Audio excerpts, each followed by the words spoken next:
État actuel de l'humanité. Ego. Qu'il soit formulé à voix haute ou gardé silencieusement, sous forme de pensée, les mots peuvent presque avoir un effet envoûtant sur vous.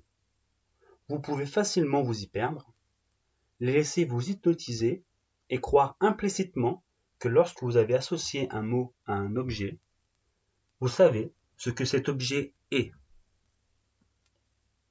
Une chose est sûre, vous ne savez pas ce qu'il est. Vous avez seulement imposé une étiquette sur le mystère qu'il abrite.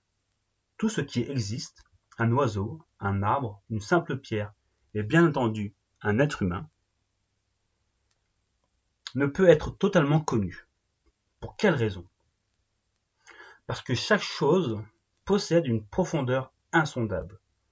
Tout ce que nous percevons, expérimentons ou pensons n'est que la couche superficielle de la réalité, l'extrême pointe de l'iceberg. Sous cette apparence de surface, tout est non seulement connecté à tout le reste, mais également à la source de tout provient. Même une pierre, et certainement une fleur ou un oiseau, pourrait vous montrer comment revenir à Dieu, à la source, à vous. Lorsque vous regardez cette pierre et la laissez être, sans lui imposer d'étiquette verbale ou mentale, un sentiment de révérence, d'émerveillement monte en vous. Son essence se communique silencieusement à vous et vous renvoie à votre propre essence. C'est ce que les grands artistes sentent et réussissent à transformer dans leur art. Van Gogh n'a jamais dit « c'est juste une vieille chaise ». Il l'a regardé et encore regardé.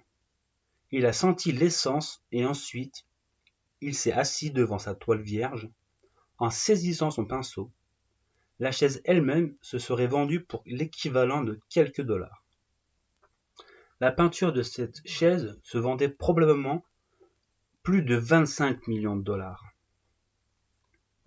Lorsque vous ne cachez pas le monde derrière des paroles ou des étiquettes, le sens du miraculeux revient dans votre vie.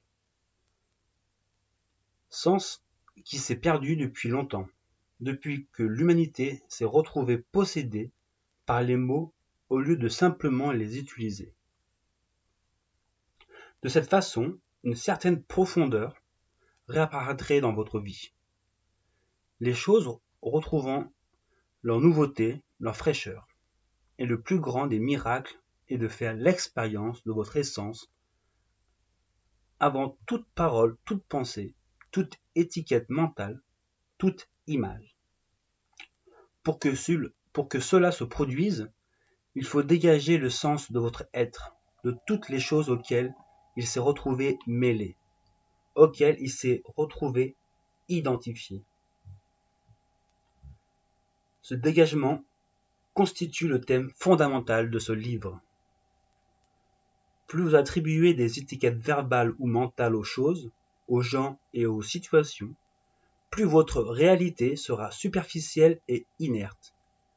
Plus vous serez hermétique à la réalité, au miracle et à la vie qui se déploie continuellement en vous et autour de vous.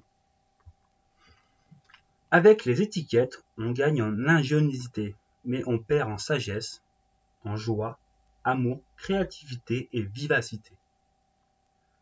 Toutes ces belles choses restent prises entre la perception et l'interprétation.